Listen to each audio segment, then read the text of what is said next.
আসসালামু আলাইকুম viewers, Sabinus কিচেনে তোমাদের স্বাগত জানাই। খুবই কম মশলায় এই ডিমের কারির রেসিপিটি এত দারুণ হয়, তোমরা একবার অবশ্যই বানিয়ে দেখো। একবার বানালে বারবার বানাতে ইচ্ছা করবে। আশা করছি তোমাদের খুবই ভালো লাগবে।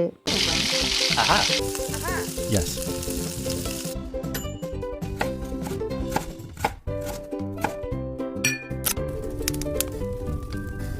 Wow!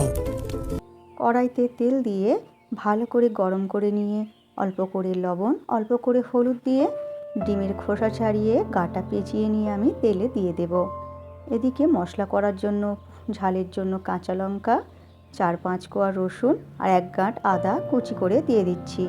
আর 2টো মাঝারি সাইজের পেঁয়াজ দিয়ে আমি পেস্ট করে নেব। এদিকে ডিমটা আমি উল্টে পাল্টে ভালো করে লাল করে ভেজে নিয়ে তুলে নিচ্ছি।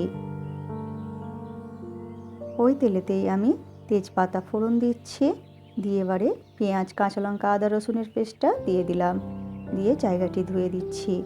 এরপর এর মধ্যে পরিমাণ মতো লবণ, 1 চামচ ভাজা ধনে গুঁড়ো দিয়ে দিচ্ছি, আর দিয়ে দেব 1/2 চামচ হলুদ গুঁড়ো। আর কোনো মশলা আমি এখানে দেব না। এত কম মশলাতেও যে এত দারুণ একটা রেসিপি হয়, তোমরা একবার না বানালে বিশ্বাস করতে পারবে না। মশলা ভালো করে কষিয়ে নিয়েছি। কষানো হয়ে গেলে এখানে ভাজা ডিমগুলো দিয়ে দিচ্ছি।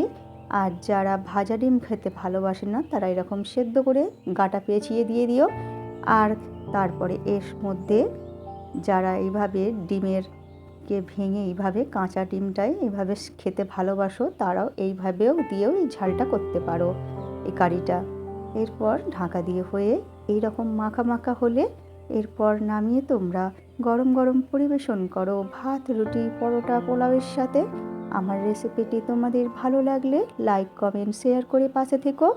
আমার রেসিপিটি ফেসবুক থেকে দেখলে ফলো করে দিও, ইউটিউব থেকে দেখলে সাবস্ক্রাইব করে পাশে থেকো।